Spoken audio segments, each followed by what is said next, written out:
O Papa se ocupou de seus próprios políticos. Era potente e abalou os alicerces do poder mundial.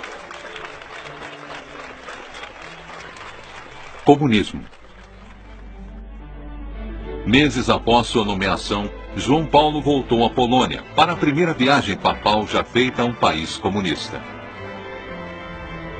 Foi quase impossível para o governo polonês comunista dizer ao povo polonês que não podiam receber a visita do Papa. Eles fariam uma revolução se não pudessem ver um Papa polonês na Polônia. Para o comunismo na Polônia, foi o início do fim. Gorbachev me disse, o grande erro do comunismo foi permitir que João Paulo II fosse à Polônia logo após se tornar Papa, porque quando ele foi para a Polônia, isso só uniu o povo da Polônia. 3 milhões de poloneses, 2 vezes a população de Varsóvia, saíram para dar as boas-vindas a ele. A Praça Vitória da cidade se tornou uma catedral a céu aberto para a missa. Entre as testemunhas estava o correspondente da CBS, Tom Fenton. O sermão dele foi tudo o que a multidão estava esperando. Católicos poloneses, vivendo sob o comunismo, estavam acostumados a falar em código e compreendiam alusões feitas. Não tiveram problemas em compreender os desafios do Papa, a um governo que promovia o ateísmo e tinha discriminação contra a Igreja. Cristo, ele disse à multidão que aguardava, não pode ser excluído da história da raça humana em nenhuma época ou nenhum lugar. Isso foi o bastante para a multidão explodir. Muitos aplausos foram dados na praça. O Papa ouviu a resposta emocionada da multidão e ficou comovido. A multidão cantou espontaneamente: "Queremos Deus em nossos livros poloneses. Queremos Deus em nossos livros poloneses." Eu soube naquele momento que tudo havia mudado, que nada seria o mesmo novamente. A visita inspirou os poloneses a se unirem contra o regime comunista. Trabalhadores criaram um movimento independente chamado Solidariedade no ano seguinte. E no comando estava Lech Wałęsa, um jovem eletricista do estaleiro. Solidariedade fez uma greve em Gdansk, local do maior estaleiro da Polônia. Logo toda a nação foi cometida de greves e revoltas. Um ano depois do movimento ter iniciado, já tinham cerca de 10 milhões de associados. Em dezembro de 1981, o governo polonês interditou Solidariedade e impôs a lei marcial.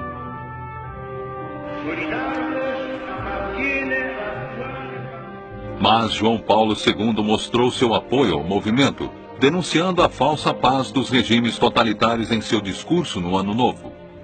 Na Praça de São Pedro, multidões se reuniram e gritaram por liberdade.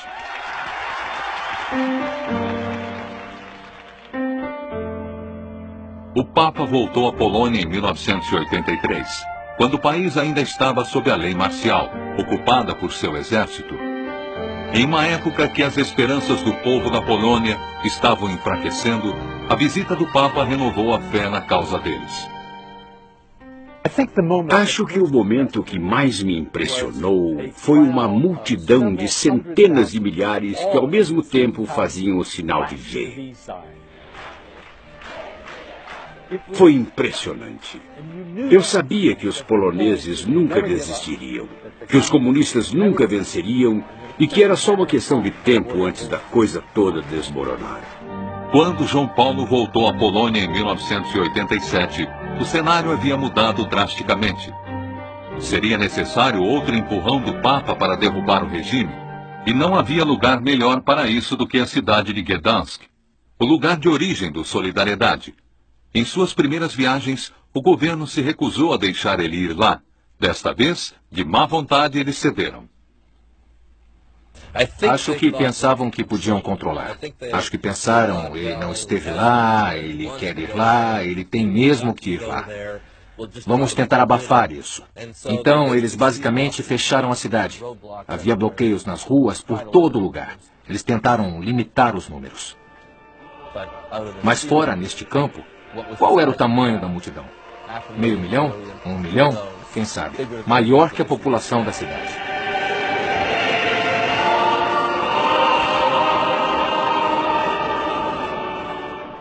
Era quase como se a futilidade do Estado polonês tivesse sido demonstrado em contraste com o poder do povo sendo expressado naquela missa.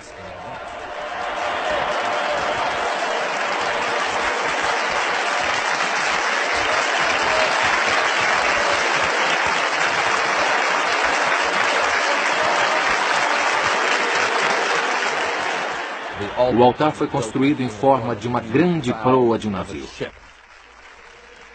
A referência do estaleiro estava por todo lugar.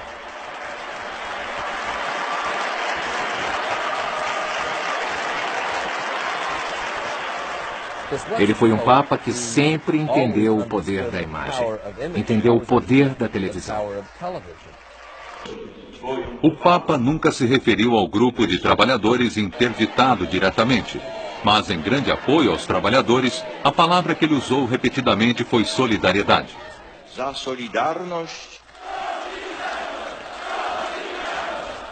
Esse era o final da tirania comunista da Polônia. Ele sofreu o impacto de bater de frente com o velho regime. Ele era uma pessoa incrível, não era só a força de sua personalidade, era seu polimento, era seu catolicismo. Ele fala com os poloneses como ninguém mais conseguiria. Uma nova rodada de greves levou os poloneses diretamente à urna eleitoral. Em 1989, eles tiveram a primeira disputa eleitoral livre desde a Segunda Guerra Mundial. Solidariedade teve uma vitória esmagadora. Foi uma vitória que o Papa alegou apenas um papel modesto.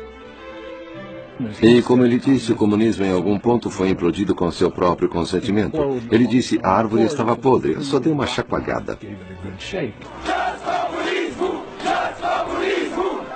A chacoalhada que ele deu na Polônia ecoou através dos países da Cortina de Ferro. Na coligação oriental, as pessoas começaram a perguntar se os poloneses conseguiram se reerguer, por que não nós? O fato é que eles poderiam, e eles conseguiram. Pouco tempo depois da maior árvore ter caído, a bandeira soviética foi baixada no Kremlin pela última vez. Em 1998, ele tentou balançar os postos avançados comunistas no hemisfério ocidental. Ele fez uma viagem sem precedentes a Cuba. Diferente da recepção fria que ele teve dos oficiais poloneses, ele foi bem recebido por Fidel Castro. O governo ateu de Castro permitiu que o Papa fizesse missas ao ar livre. As primeiras missas públicas permitidas por lá em 40 anos.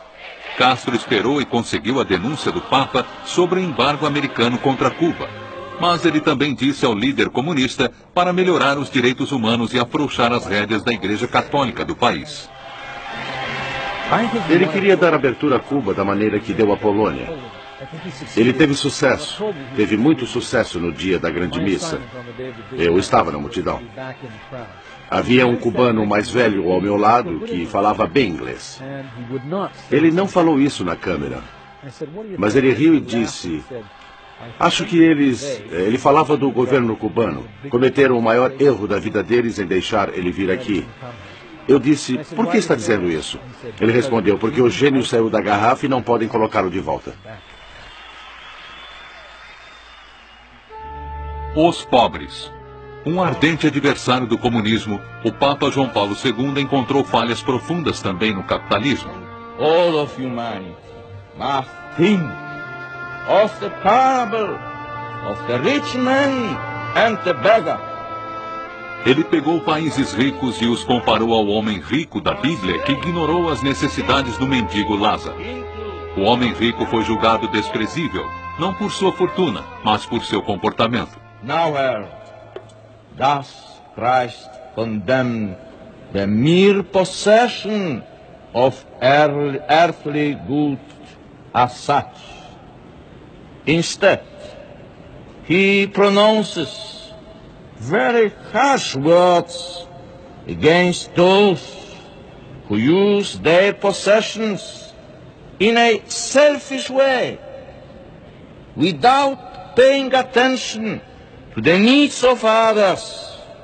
Ele pediu às nações ricas para perdoarem as dívidas de nações em desenvolvimento. We cannot stand idle by, enjoying our own riches and freedom.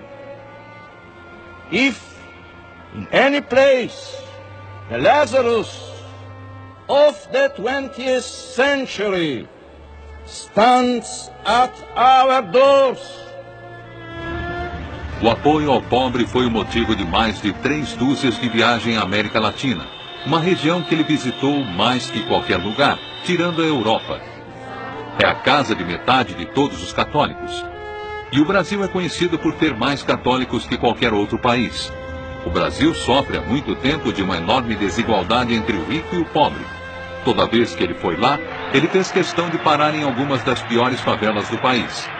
Ele condenou o governo pela maneira que tratava os mais necessitados. Em 1980, ele deixou seu anel de cardeal em uma comunidade de favela como lembrança de seu amor pelo pobre. O Santo Padre. Suas viagens em países da língua espanhola foram sempre politicamente incômodas. Em sua primeira viagem à América Latina, ele deixou os líderes da igreja atônitos, denunciando a liberação da teologia da libertação. A teologia da libertação mistura catolicismo com atividade marxista. Muitos na América Latina viram isso como uma forma de sair da pobreza e impotência. Mas para o Papa João Paulo isso foi contrário à missão espiritual da igreja, e líderes que continuaram apoiando isso foram substituídos. O confronto mais direto entre o Papa e os líderes de esquerda foi em Nicarágua, em 1983. Na chegada, ele repreendeu um padre que havia se recusado a deixar o governo. Mas o pior atrito foi mais tarde. O altar para a missa estava cheio de imagens revolucionárias, mas um símbolo estava faltando de propósito. Não havia uma cruz. Manifestantes que aparentemente apoiavam o governo gritavam: "Queremos paz". Logo o Papa deu um basta. Silêncio, ele exigiu. A primeira que quiere la paz es la Iglesia. A primeira que quer a paz, ele disse, é a igreja. Ele foi tratado com mais respeito em 1996, quando voltou a Nicarágua, agora com uma administração mais cordial. Durante seu legado, a Igreja Católica enfrentou competições crescentes com o domínio protestante da América Latina. Mas boas-vindas calorosas eram uma norma em países de língua espanhola e em comunidades de língua espanhola. Em resposta, ele sempre pedia um compromisso maior com a igreja. Foi isso que ele disse aos devotos de San Antonio, Texas. Me llena de gozo el saber que el número de los sacerdotes, religiosos y religiosas hispanos va en aumento, pero aún son necesarios mucho más.